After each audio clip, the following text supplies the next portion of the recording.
நாம் இன்றைக்கு வழக்கமாக தியானிக்கிற ஒரு வசனத்தை இன்று தியானியாமல் கர்த்தரை தேடுகிற இருதயம் என்கிற தலைப்பிலே உங்களோடு கூட ஒரு சின்ன வேத பாடத்தை இன்றைக்கு நான் எடுக்கும்படியாக ஸ்தோத்திரிக்கிறோம். ஆவியினால் வழிநடத்தப்படுகிறேன். இடையிடையே அப்படி கொஞ்சம் வேற ஒரு தலைப்பு போகும், ஆனாலும் அந்த வெளிப்படுத்தின விசேஷம் அது எப்பொழுதும் போல இருக்கும். இடையில ஸ்தோத்திரிக்கிறோம். ஒரு சின்ன தலைப்பிலே ஒரு சிறிய வேத பாடத்தை நாம் இன்றைக்கு தியானிக்க இருக்கிறோம். ஸ்தோத்திரம்.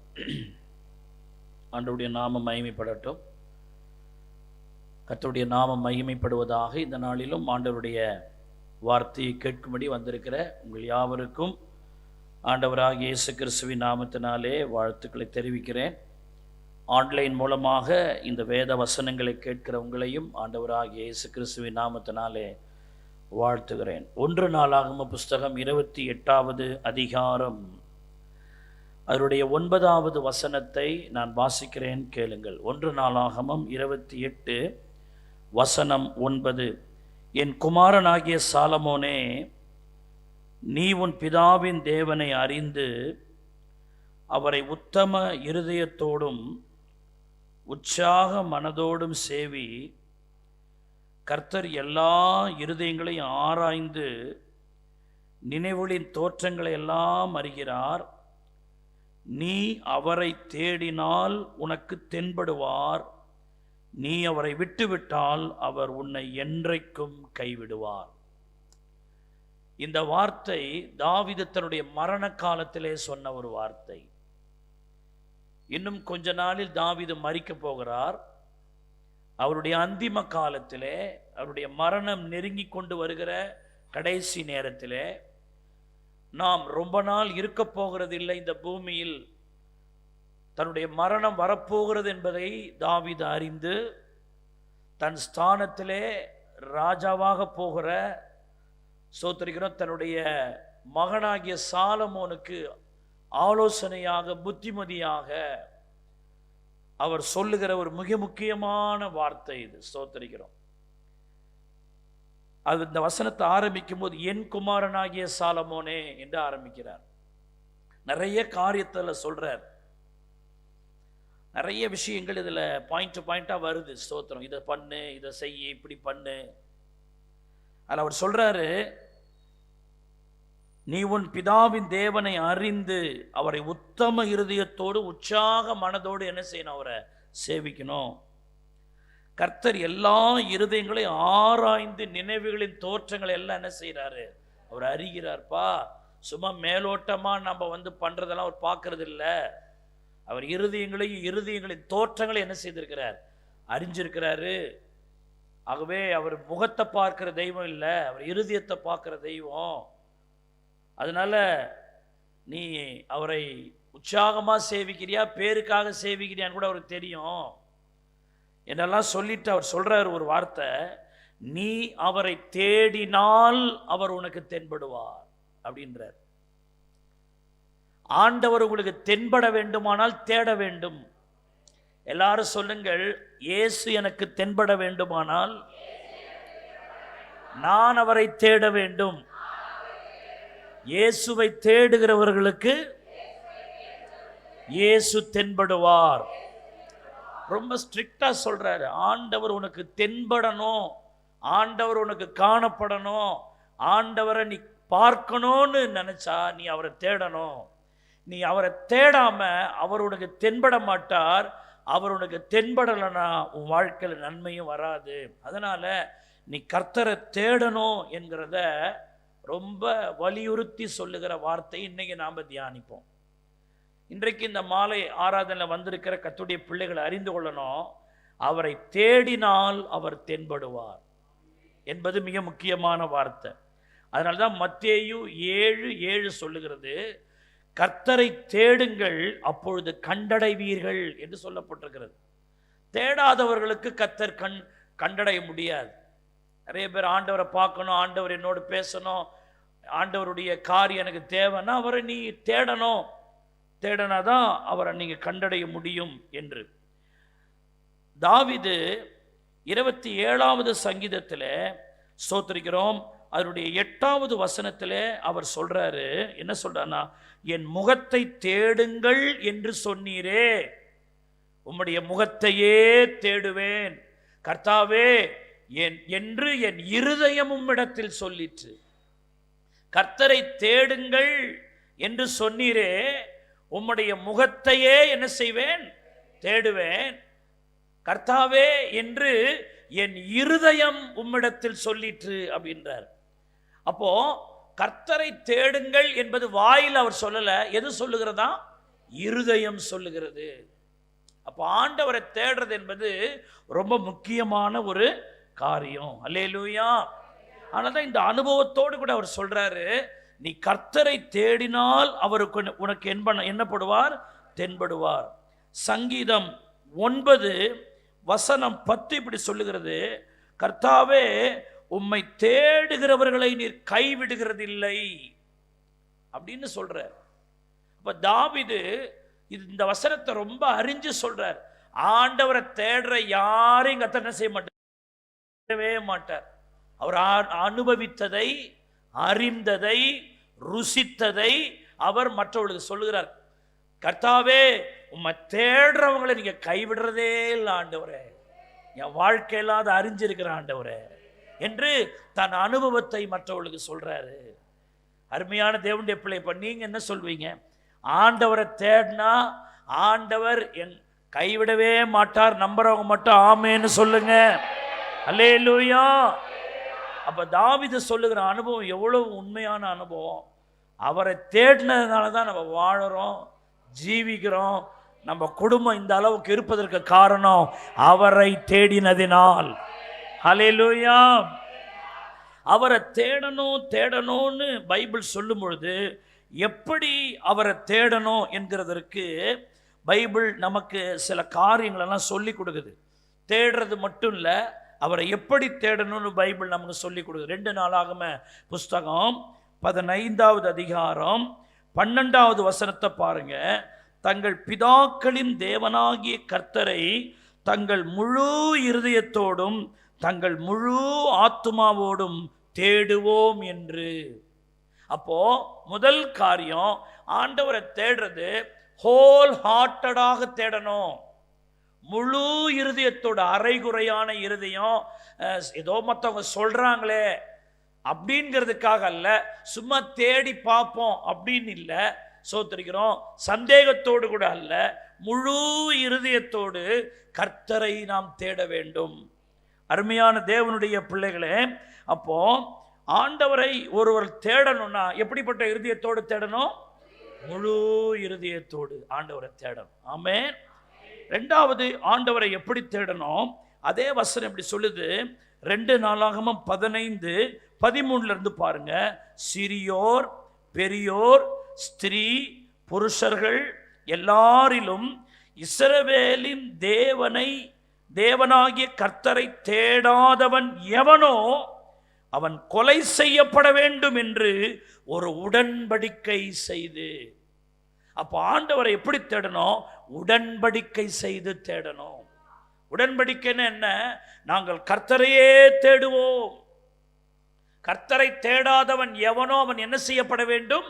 கொலை செய்யப்பட வேண்டும் என்ற ஒரு தீர்மானம் எடுத்து ஒரு உடன்படிக்கை செய்து கர்த்தரை தேடுறாங்க.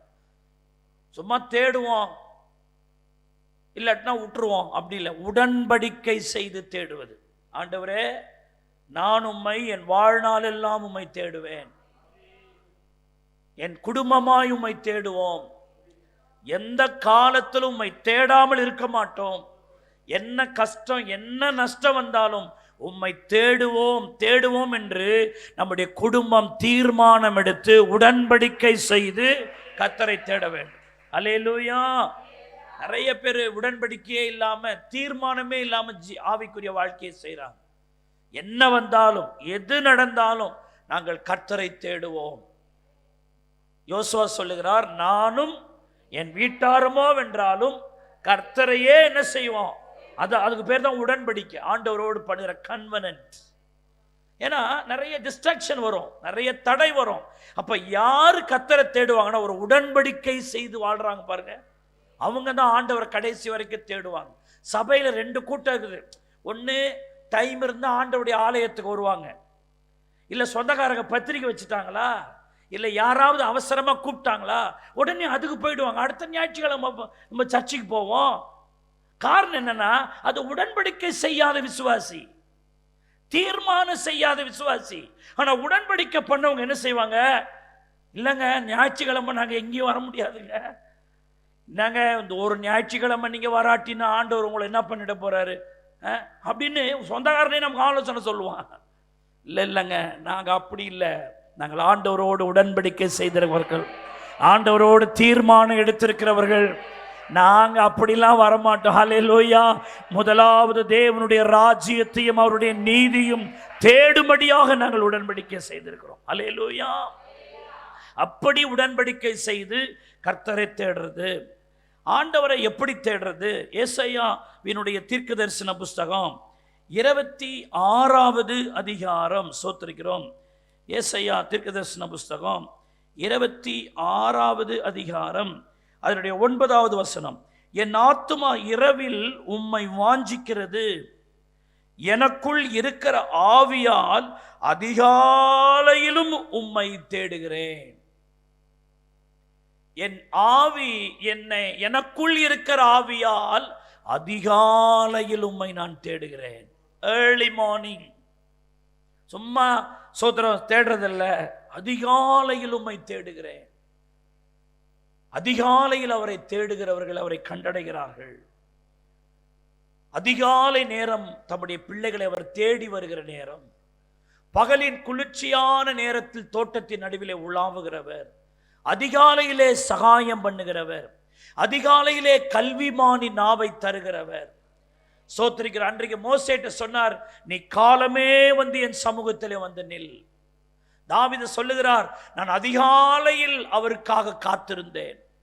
நீங்க வேதத்துல பாருங்க, வெற்றி எடுத்த எல்லா பரிசுத்தவான்களுடைய அனுபவம் அதிகாலையில் கர்த்தரை தேடினவர்கள். அது மோசையா இருந்தாலும், அது யோசுவாவா இருந்தாலும், அது தானியேலா இருந்தாலும், வேதத்துல எந்த பரிசுத்தவான்களுடைய வாழ்க்கையை நீங்க பைபிள்ல வாசிக்கினா எல்லாரும் அதிகாலையில் கர்த்தருக்கு முன்பாக நிற்கிறவர்களாகவே இருந்தார்கள். ஹல்லேலூயா.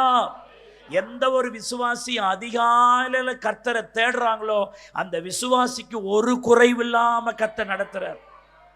நிறைய பேருடைய வாழ்க்கையில ஏன் பிரச்சனை வருது, நிறைய பேருடைய வாழ்க்கையில ஏன் போராட்டம் வருதுன்னா, அந்த ஏர்லி மார்னிங் பிரேயர் இல்லை, அதிகாலை ஜெபம் இல்லை.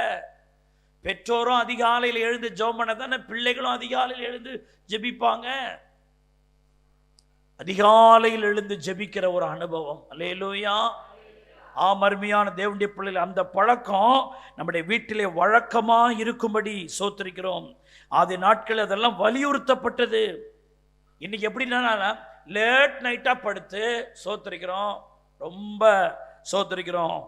அப்புறமேல சூரியன் கீரியெல்லாம் வந்த பிறகு இவங்க எழுந்திருக்கிறது. சில நேரங்களில் காலையில் எழுந்து ஜெபம் பண்ணிட்டு அதுக்கு பிறகு ஒரு டயர்டு படுத்துட்டு நான் வேலை செய்யலான்னு அது வேற. ஆனால் காலையில் எழுந்து ஆண்டவரை சந்திச்சிடணும்ல. சங்கீதம் 63 வசனம் 1 சொல்லுது, தேவனே நீர் என்னுடைய தேவன், அதிகாலமே உம்மை தேடுகிறேன். நீர் என்னுடைய தேவன், அதனால உம்மை நான் எப்படி தேடுறேன், அதிகாலமே உம்மை தேடுகிறேன் என்று வசனம் சொல்லுகிற. அப்ப காலையில ஆண்டவரை தேடுகிற பழக்கம் நமக்கு இருக்கணும். இது ஒண்ணு. ஆண்டவரை எப்படி தேடுறது? தானியேலின் புஸ்தகம் 9வது அதிகாரம். நான் வெறும் வசனமாக ரொம்ப விளக்கலை, நீங்கள் அதை புரிந்து கொள்ளுங்கள். சோத்திரம். தானியேல் 9 வசனம் 3 இப்படி சொல்லுகிறது, நான் உபவாசம் பண்ணி, அந்த வசனம் இப்படி தொடங்குது, நான் உபவாசம் பண்ணி அப்படின்னு தொடங்கி ஒரு கமா வருது. வசனம் முடியும் போது எப்படி வருது, தேட என் முகத்தை அவருக்கு நேராக்கி அப்படின்னு வருது. அப்போ இந்த வசனம், நான் உபவாசம் பண்ணி ரெட்டிலும் சாம்பலில் உட்கார்ந்து தேவனாகிய ஆண்டவரை ஜபத்தினாலும் விண்ணப்பங்களினாலும் தேட என் முகத்தை அவருக்கு நேராக்கினேன். அப்போ உபவாசம் பண்ணி கர்த்தரை தேடணும். உபவாசம் பண்ணி ஆண்டவரை தேடுகிற ஒரு பாயிண்ட்டும் பைபிள்ல இருக்கு. முழு மனதோடு தேடுறது, உடன்படிக்கை செய்து தேடுறது, அதிகாலையில் தேடுறது, சில நேரங்களில் நம்முடைய வாழ்க்கையில உபவாசம் பண்ணி கர்த்தரை தேடணும். சில நேரம் நம்முடைய குடும்பங்களில் பிரச்சனை இருக்கும், மனசுக்கு ஒரு பாரமா இருக்கும், ஆண்டவருக்கு நமக்கும் ரொம்ப கேப் இருக்கிற மாதிரி இருக்கும். அப்பெல்லாம் நீங்க எடுக்க வேண்டிய சோத்திர ஆயுதம் உபவாசம்தான். தேவ சமூகத்தில் உபவாசம் பண்ணி அவர் நமக்கு மனதில் சமாதானத்தை தரும்படியாக உபவாசம் பண்ணி அவரை தேட வேண்டும். உபவாசம் என்பது இன்னைக்கு நான் சாப்பிட மாட்டேன்னு சொல்றது உபவாசம் கிடையாது. நான் தேவனோடு நேரம் செலவிடுவதனால் சாப்பிட எனக்கு நேரம் இல்லை, அதான் உபவாசம். அல்லேலூயா. ஒருத்தர் உபவாசம் இன்னும் உள்ளே போயிட்டானா. அம்மா வெண்டைக்காய் சாம்பார் வைக்கிறதா முள்ளங்கி சாம்பார் வைக்கிறதான்னு அங்கே பேசினுக்கிறாங்க. உபவாசம் பண்ணி ஜபிக்கிறவன் சொல்கிறான் வெண்டைக்காய் சாம்பார் வைங்கன்றான். அப்போது நீ வெண்டைக்காய் சாம்பார் வைக்கணும்னு நீ உள்ளேருந்து சொல்கிறியே, வெண்டைக்காய் ஜபமாக பண்ணுற அப்படின்ற மாதிரி இருக்குது. அப்போ உன் சிந்தை எண்ணம்லாம் எப்படி இருக்குது?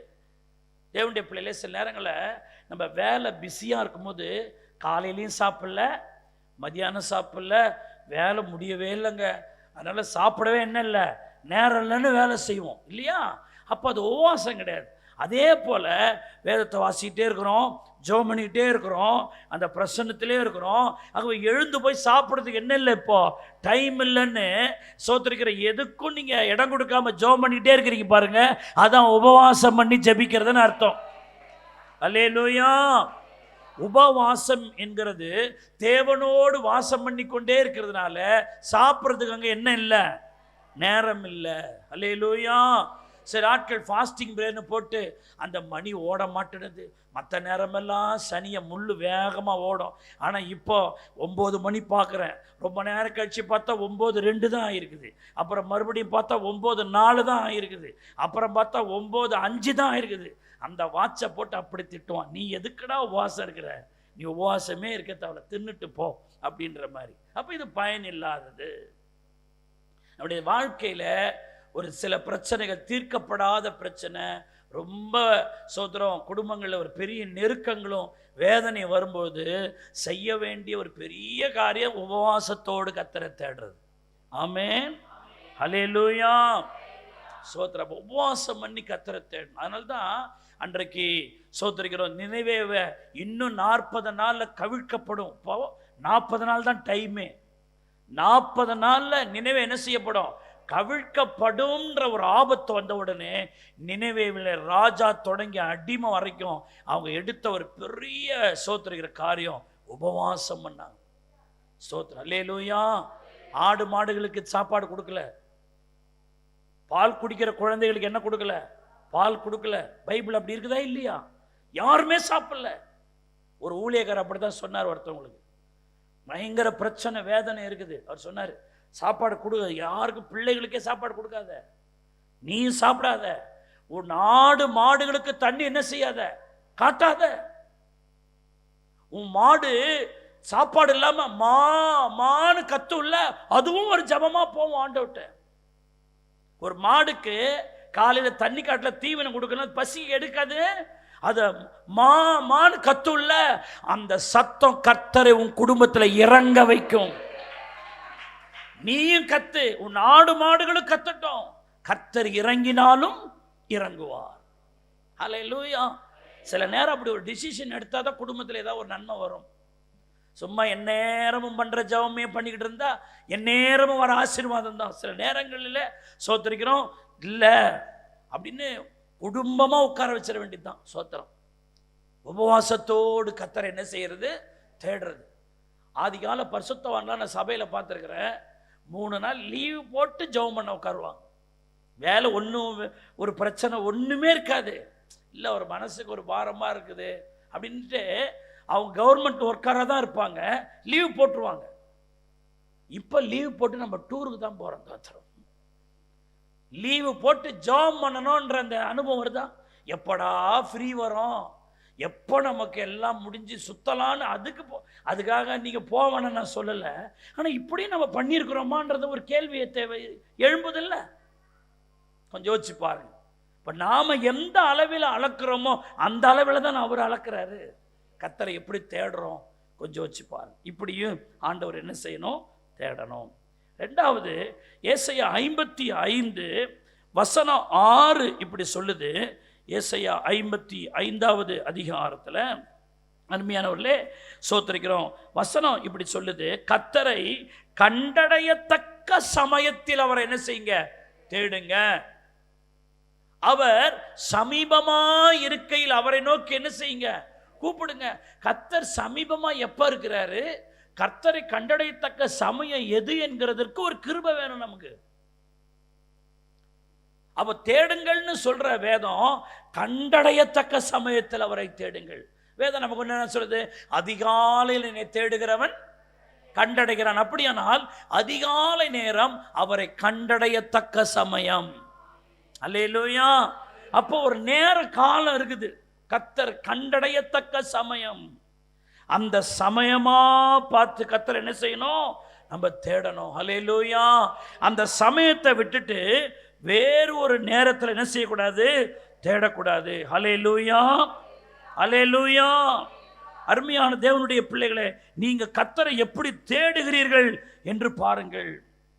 லூக்கா 19ஆம் அதிகாரம் 43 இயேசு எருசலேமை பார்த்து அழுது கொண்டே சொல்லுகிறார், உன்னை சந்திக்கும் காலத்தை நீ அறியாமல் போனபடியால். உன்னை எத்தனையோ முறை சந்திக்க வந்த எருசலேமே, உன்னை எத்தனையோ முறை நான் சந்திக்க வந்தேன், ஆனால் நான் உன்னை சந்திக்க வந்த காலத்தை நீ என்ன செய்யவில்லை, அறியாமல் போனாய்.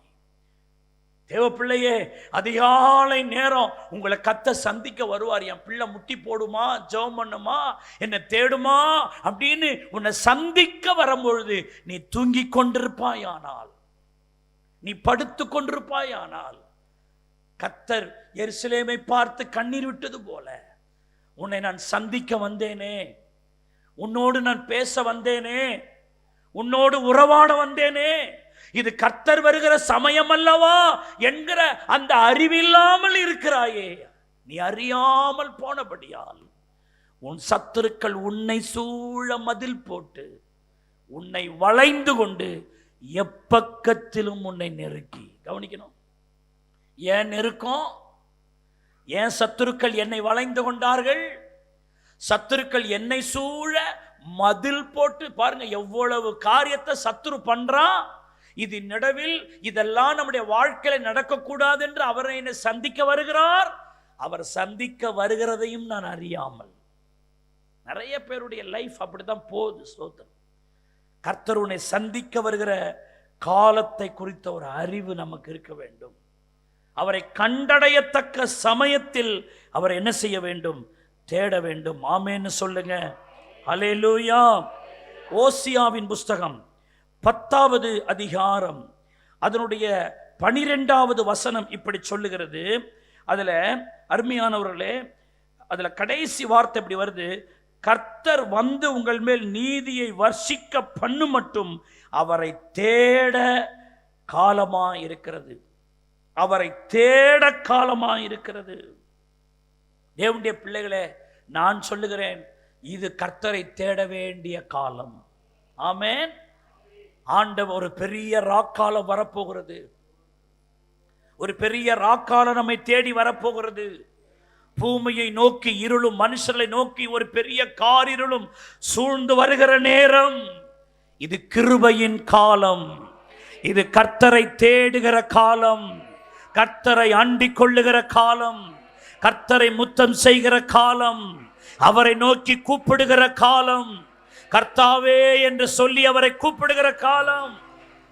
இன்னைக்கு கர்த்தாவே கர்த்தாவேன்னு கூப்பிட வேண்டிய காலத்தை விட்டுட்டு காலம் கடந்து நீ கர்த்தாவே கர்த்தாவேன்னு கூப்பிட்டா அவர் சொல்லுவார், நீ எவ்விடத்தாரோ எந்த தேசத்தாரோ உன்னை நான் அறியேன் என்று சொல்லுவார். அன்றைக்கு புத்தி உள்ள கன்னிகைகள் காலத்தோடு கர்த்தரை தேடினார்கள், புத்தி இல்லாதவர்களோ காலம் கடந்து போய் மணவாளனின் கதவை தட்டினார்கள். பதில் என்ன வந்தது, நீங்கள் யாருன்னே எனக்கு தெரியலன்னு சொல்லிட்டார். அப்படின்னா என்ன அர்த்தம், தேட வேண்டிய காலம் அது அல்ல. அப்படியானால் இந்த காலம்தான் கர்த்தரை தேட வேண்டிய காலம். இந்த காலத்தில் எனக்கு டைம் இல்லை, நான் ரொம்ப பிஸியாக இருக்கிறேன், எனக்கு இப்போ முடியாதுன்னு சொன்னால் தேவனுடைய பிள்ளைகளே எப்படி நம் கர்த்தருடைய ஆசீர்வாதத்தை பெற்றுக்கொள்ள முடியும்? வேகமாக இப்படி சோத்திருக்கிறோம். அப்போ 5 காரியம் சொல்லியிருக்கிறேன். முழு இருதயத்தோடு அவரை தேடணும், உடன்படிக்கை செய்து அவரை தேட வேண்டும், அதிகாலையில் அவரை தேட வேண்டும், உபவாசத்தோடு அவரை தேட வேண்டும், தேட வேண்டிய காலத்தில் அவர் என்ன செய்ய வேண்டும்? தேட வேண்டும். இப்படி ஆண்டவரை நாம் தேடும் பொழுது ஆண்டவர் நமக்கு என்னவாக இருக்கிறார் என்பதை ஆமோஸ் தீர்க்கதரிசன புஸ்தகம் 5வது அதிகாரம் 4ஆம் வசனத்தில் கர்த்தரே தன் வாய்ப்பரப்பாக சொல்லுகிறார். கர்த்தர் இஸ்ரவேல் வம்சத்தாருக்கு சொல்லுகிறது என்னவென்றால், என்னை தேடுங்கள், அப்பொழுது பிழைப்பீர்கள். அப்போ ஆண்டவரை நான் சொன்ன இந்த 5 விதங்கள்ல நீங்க கர்த்தரை தேடும் பொழுது கர்த்தர் சொல்றாரு, என்னை தேடுங்கள். உலகத்தை அல்ல, உன் நண்பனை அல்ல, சோத்திரிக்கிறோம், உலகத்தானை அல்ல, என்னை தேடுங்கள், அப்பொழுது நீங்கள் என்ன செய்வீர்கள்? பிழைப்பீர்கள். இது ஆண்டவர் நேரடியாய் சொல்லுகிற வார்த்தை. 6ஆம் வசனத்தை பாருங்கள். ஆவியானவர் சொல்லுகிற வார்த்தை, கர்த்தரை தேடுங்கள், அப்பொழுது பிழைப்பீர்கள். ஆமென் சொல்லுங்க. 4ஆம் வசனம் கர்த்தர் நேரடியாய் நம்மள்கிட்ட சொல்றாரு. ஆனால் 6ஆம் வசனம் ஆமோஸ் தீர்க்கதரிசியின் மூலமாய் கர்த்தர் சொல்லுகிற வார்த்தை, கர்த்தரை என்ன செய்யுங்கள்? தேடுங்கள், அப்பொழுது பிழைப்பீர்கள். சோத்திரிக்கிறோம். இல்லாவிட்டால் பெத்தேலிலே இருக்கிற ஒருவராலும் அறிவிக்கப்படாத அக்கினி யோசேப்பின் வீட்டில் பற்றி அதை பட்சிக்கும்லாம் சொல்ற. அப்ப தேடினா தான் நம்முடைய வாழ்க்கையில பிழைப்பு. தேடலனா பட்சிக்கப்படுவீர்கள். அல்லேலூயா. தேவனுடைய பிள்ளைகளே, நாம பிழைக்கணும்னா யாரை தேடி ஆகணுங்க? கர்த்தரை தேடி ஆகணும். இன்றைக்கு இந்த செய்தியை கேட்கிற தேவ பிள்ளையே, நீ பிழைக்கணும்னா நீ கர்த்தரை தான் தேடணும். ஆண்டவர் சொன்னாரு, என்ன தேடினா தான் நீ பிழைப்ப, என்ன தேடலனா நீ பிழைக்க முடியாது. எத்தனை பேர் அதை நம்புறீங்க? ஆண்டவரை தேடினாதான் நாங்க பிழைக்க முடியும். அல்லேலூயா. வேதத்துல ஒரு அருமையான வசனம், 1 யோவான், சோத்திரிக்கிறோம், 4வது அதிகாரம், சோத்திரிக்கிறோம், 1 யோவான் 4வது அதிகாரத்தை நீங்க எடுத்துக்கொண்டீர்கள். அதனுடைய 9வது வசனம் சொல்லுது, தம்முடைய ஒரே பேரான குமாரனால் நாம் பிழைக்கும்படிக்கு தேவன் அவரை இவ்வுலகத்தில் அனுப்பினதினால் தேவன் நம்மேல் வைத்த அன்பு வெளிப்பட்டது. பாருங்க, தம்முடைய ஒரே பேரான குமாரனாலே நாம் பிழைக்கும்படிக்கு தேவன் கர்த்தராகிய இயேசுவை இந்த உலகத்துக்கு அனுப்பினார். இயேசு உன்னையும் என்னையும் தேடி வராவிட்டால் நாம் பிழைத்திருக்கவே மாட்டோம். நாம் இன்றைக்கு பிழைத்திருக்கிறோம் என்றால் இயேசு நம்மை தேடி வந்தார். அல்லேலூயா. நம்மை தேடி வந்த இயேசுவை நாமும் தேடி செல்ல வேண்டும். ஆமென்னு சொல்லுங்க. அல்லேலூயா. எல்லாம் சொல்லுங்க. நான் பிழைக்கும்படிக்கு என்னை தேடி வந்த இயேசுவை நான் தேடுவேனானால் எனக்கு ஒரு பிழைப்பு உண்டாகும். எல்லாம் வலது கையை உயர்த்தி சத்தமா சொல்லுங்க. ஆடானது மேய்ப்பனால் பிழைக்கிறது, வேலைக்காரன் எஜமானால் பிழைக்கிறான், வேலைக்காரி எஜமாட்டியால் பிழைக்கிறாள். ஹல்லேலூயா. மண்ணானது குயவனால் பிழைக்கிறது, கொடியானது செடியினால் பிழைக்கிறது. நாங்களோ எங்கள் தேவனாகிய கர்த்தரை தேடுகிறதினால் நாங்கள் பிழைக்கிறோம் என்று சொல்லுகிறவர்கள் கைகளை தட்டி, நாம் ஆண்டவரை தேடுவதினால், கர்த்தரை தேடுவதனால் மாத்திரமே நமக்கு பிழைப்பு. வேற எந்த விதத்திலும் பிழைப்பு கிடையாது. அவங்க இருக்கிறாங்க, இவங்க இருக்கிறாங்க, எப்படியோ பிழைச்சிக்கோன்னு உலகத்தில் சொல்லுவாங்க. புத்தியா பிழைச்சிக்கப்பா, ஏதோ உனக்கு ஒரு வழியை காண்பிச்சு கொண்டு கொள்றேன், நீ பார்த்து சூதானமாக இருந்து ஜாக்கிரதையாக இருந்து பிழைச்சிக்கப்பான்னு சோதர பெரியவங்க புத்திமதியாக சொல்லுவாங்க. நான் சொல்கிறேன், அதில் பிழைக்கிறோமோ பிழைக்கல நமக்கு தெரியாது. எந்த ஒரு குடும்பம் கர்த்தரை தேடுதோ, எந்த ஒரு தனி நபர் கர்த்தரை தேடுகிறார்களோ அவர்கள் கட்டாயம் பிழைப்பார்கள். ஆமென்னு சொல்லுங்க. ஹல்லேலூயா. கர்த்தரை தேடுகிறவர்களுக்கு ஒரு பிழைப்பு. ஆமென்னு சொல்லுங்க. அப்போ தேடுறவங்க பிழைக்கிறாங்க. அப்ப தேடுறவர்களுக்கு இன்னொரு ஆசீர்வாதம் என்ன? எஸ்ராவின் புஸ்தகம் 8வது அதிகாரம் அதன் 23 வசனம் இப்படி சொல்லுது, அப்படியே நாங்கள் உபவாசம் பண்ணி எங்கள் தேவனிடத்தில் அதை தேடினோம், எங்கள் விண்ணப்பத்தை கேட்டருளினார். அப்படியானால் ஆண்டவரை தேடுகிறவர்களுடைய ஜெபத்திற்கு பதில் வருகிறது. வசனம் சொல்லுகிறது, சோத்திரம், எங்கள் தேவனிடத்தில் அதை தேடினோம், எங்கள் விண்ணப்பத்தை கேட்டார் என்பதல்ல, கேட் அருளினார். Ask and receive. கொஞ்சம் கவனிக்கணும். ஜெபம் என்பது தேவனிடத்தில் கேட்பதல்ல, கேட்டு பெறுவதே ஜெபம். ஹல்லேலூயா. Ask and receive. கேட்பது மட்டுமல்ல ஜெபம், கேட்டு அதை பெற்றுக்கொள்வது. வசனம் சொல்லுகிறது, நாங்கள் உபவாசத்தோடு கர்த்தரை தேடினோம். எங்களுடைய வாழ்க்கையில் எவ்வளோ தேவை இருந்தது, ஆனால் எங்கள் தேவனிடத்தில் அதை தேடினோம். நான் சொல்லுகிறேன், உங்கள் வாழ்க்கையில சுகமா, பொருளாதார ஆசீர்வாதமா, எது உங்களுக்கு தேவையா இருந்தாலும் அதை தேவனிடத்திலேயே தேடுங்கள். அப்பொழுது அதை கேட்டு உங்களுக்கு கர்த்தரை அருள்வார்.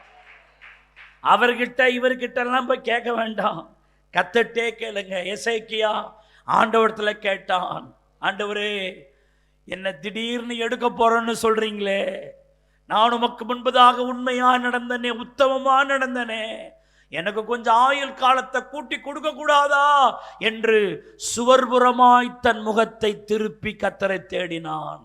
கர்த்தர் 15 வருஷம் அவன் ஆயுசு நாட்களோடு கூட்டி கொடுத்தார். அன்னால் தேவ சமூகத்திலே போய் மனம் கசந்து அழுது தேவனை போய் தேடினாள். ஆண்டவர் சில நாள் அவள் ஜெபம் பண்ணி சில நாள் கழித்து அவள் கர்ப்பவதியாகி சோத்திர ஒரு குமாரனை பெற்று அதை கர்த்தருடைய ஆலயத்தில் சொல்லும் போது என்ன சொல்றான் தெரியுமா? நான் இதற்காக விண்ணப்பம் பண்ணினேன், நான் கேட்டதின்படியே கர்த்தர் எனக்கு தந்தார். அல்லேலூயா. அப்ப நம்முடைய தேவன் யார்? கர்த்தரை நாம் தேடும் பொழுது நம்முடைய ஜெபங்களுக்கு அவர் என்ன கொடுக்கிறார்? பதில் கொடுக்கிறார். இதுதான் ஆசீர்வாதம். அருமையானவர்களே, மூன்றாவது, நாம் ஆண்டவரை தேடும் பொழுது 2 நாளாகம புஸ்தகம் 15வது அதிகாரம், 2 நாளாகம புஸ்தகம் 15வது அதிகாரம் அதன் 15வது வசனம் சொல்லுகிறது, அருமையானவர்களே, இந்த ஆணைக்காக யூத ஜனங்கள் யாவரும் சந்தோஷப்பட்டார்கள். தங்கள் முழு இருதயத்தோடு ஆணையிட்டு தங்கள் முழு மனதோடு அவரை தேடினார்கள். கர்த்தர் அவர்களுக்கு வெளிப்பட்டு, பாருங்க, கர்த்தரை தேடினவனே வெளிப்படுறாரு பாருங்க. அவரை தேடினார்கள், கர்த்தர் அவர்களுக்கு வெளிப்பட்டு சுற்றுப்புறத்தார் யுத்தம் இல்லாதபடிக்கு அவர்களை இளைப்பாற பண்ணினார். அப்படியானால் கர்த்தரை தேடுகிறவர்களுக்கு இளைப்பாற பண்ணுகிறார். அலைச்சல் பொழப்பில்லை, பதட்டம் இல்லை, பயம் இல்லை, திகில் இல்லை, நடுக்கம் இல்லை, என்ன ஆயிடுமோ என்கிற பயம் இல்லை.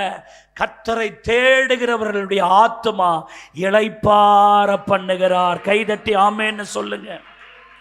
எப்படிப்பட்ட இளைப்பாறுதல்? யுத்தமே இல்லாத ஒரு இளைப்பாறுதல்.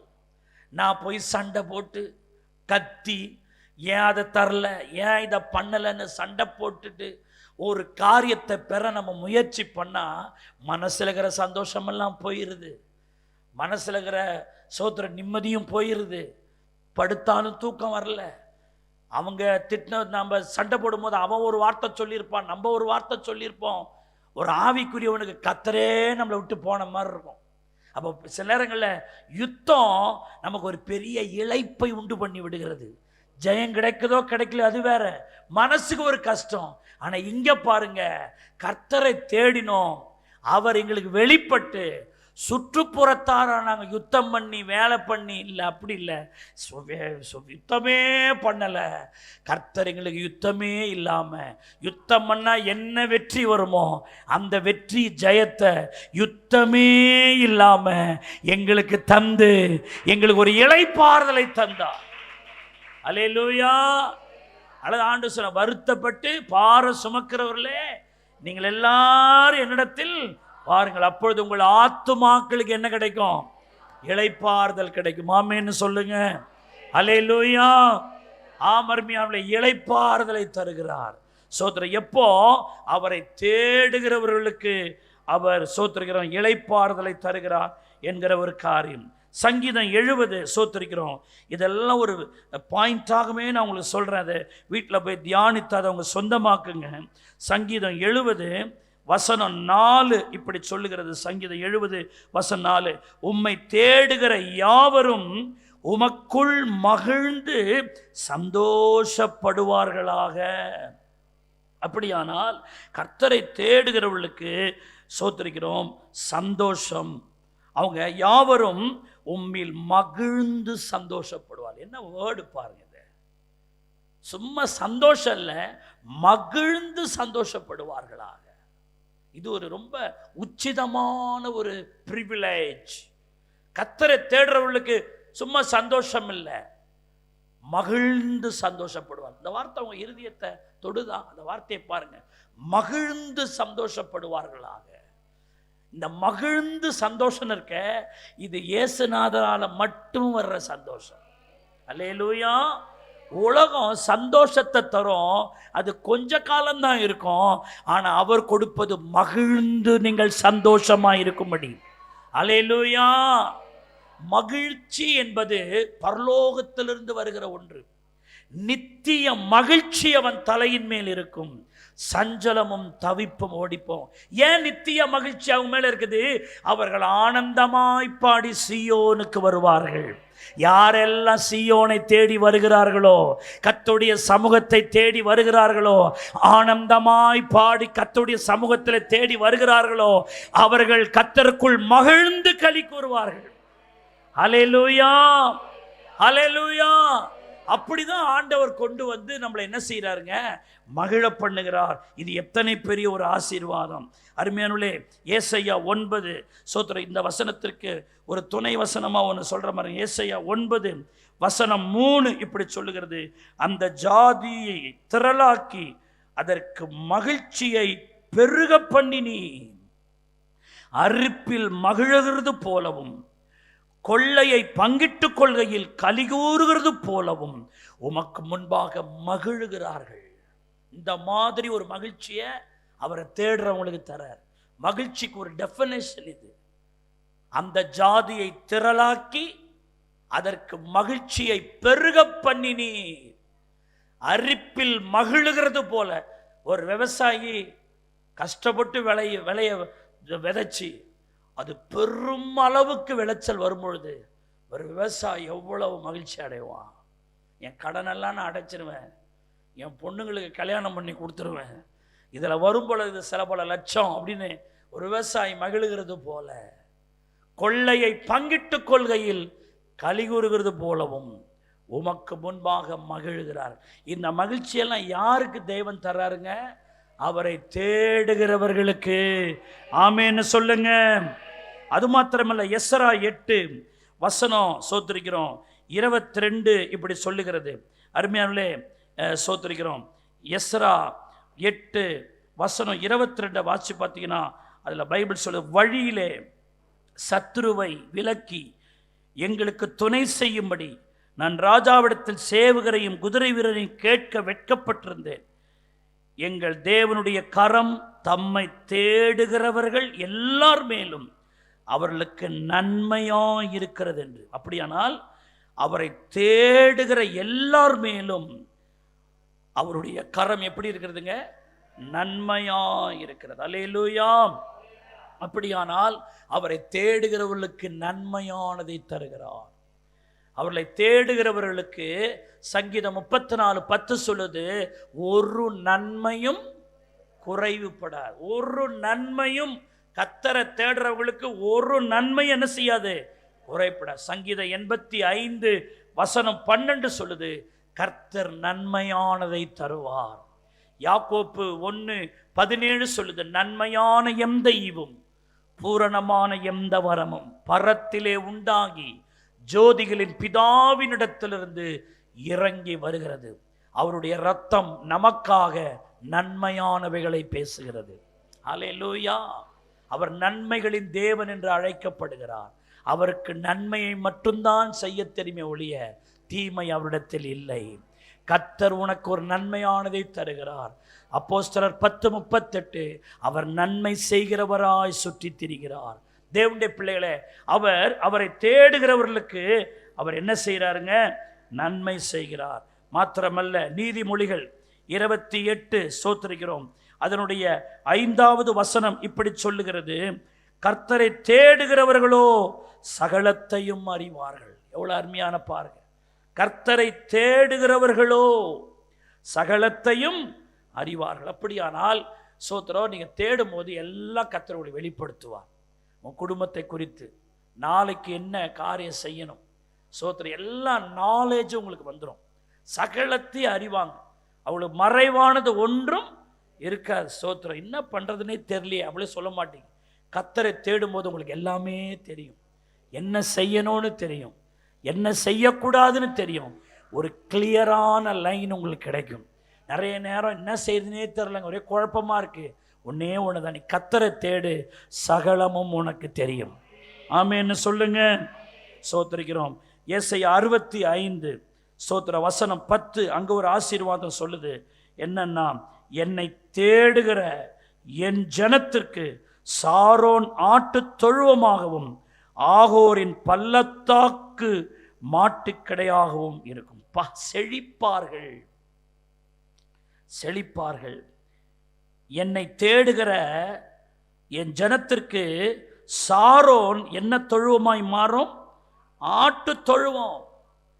ஆகோரின் பள்ளத்தாக்கு, இந்த ஆகோரின் பள்ளத்தாக்குன்னா இந்த சோத்திரம் பழைய பாட்டில் ஒரு ஆகான கல்லாலேயே அடிச்சாங்க பாருங்க. சோத்திரம், ஆகோரின் பள்ளத்தாக்கு என்பது ஆசீர்வாதமான இடம் இல்லை, அது ஒரு செழிப்பான இடம் இல்லை.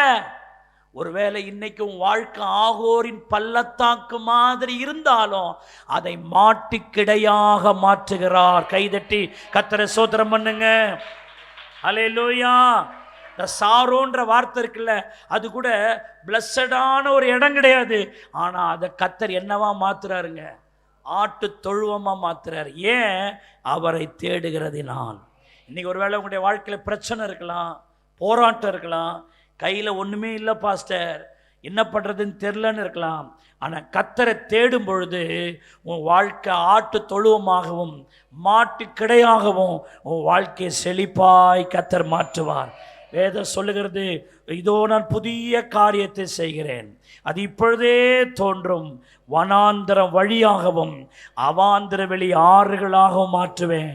உன் துக்கத்தை சந்தோஷமாய் மாற்றுவேன், கற்பாறைகளை தண்ணீர் தடாகமாய் மாற்றுவேன், உன்னுடைய கோடலான வழிகளை செவ்வையாக்குவேன். எல்லாத்தையும் மாத்துறாரு, நன்மையா மாத்துறாரு. அது ஆட்டு தொழுவமா சாரோன் இல்லை, ஆகோரின் பள்ளத்தாக்கு மாட்டு கிடையாக இல்லை, ஆனா மாத்துறாரு. அப்படி நீ கர்த்தரை தேடினா எல்லாம் மாறும். கர்த்தரை தேடினா உன்னுடைய வறட்சி செழிப்பாய் மாறும். கர்த்தரை தேடினால் சோத்திரிக்கிறோம், பூமியெல்லாம் வெடிச்சு வெடிச்சு ஒண்ணுமே இல்லாத இருக்கிறாயா, அதை செழிப்பாய் மாத்துவார். நீ கர்த்தரை தேடும் பொழுது, கைகளை தட்டி நீ ஆண்டவரை தேடும் பொழுது அதையெல்லாம் செய்வார். அல்லேலூயா. அப்படியானால் கர்த்தரை தேடுறவங்க பிழைப்பாங்க. கர்த்தரை தேடுடைய விண்ணப்பங்களுக்கு கர்த்தர் பதில் கொடுக்கிறார்.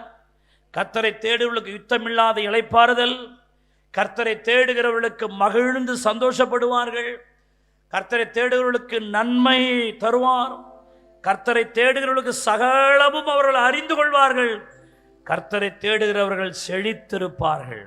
சாலமோனுக்கு தாவீது சொன்னான், கர்த்தரை தேடினால் அவர் தென்படுவார். ஆவிக்குரிய வாழ்க்கையில் மிக முக்கியமானது கர்த்தரை தேடுவது. ஹல்லேலூயா. தேடுகிற அனைவருமே மகிழ்ந்து களி கூறு. ஆமென். தேடுகிற அனைவருமே மகிழ்ந்து களி கூறட்டும். இன்று பாடுகிற யாவருமே பரிசுத்தமாகட்டுமே. ஹல்லேலூயா.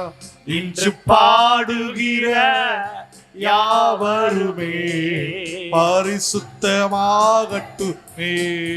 தேடுகிற அனைவருமே மகிழ்ந்து களி கூறட்டும்.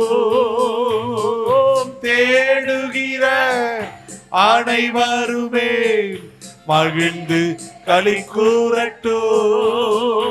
இன்று பாடுகிற யாவருமே பரிசுத்தமாகட்டுமே.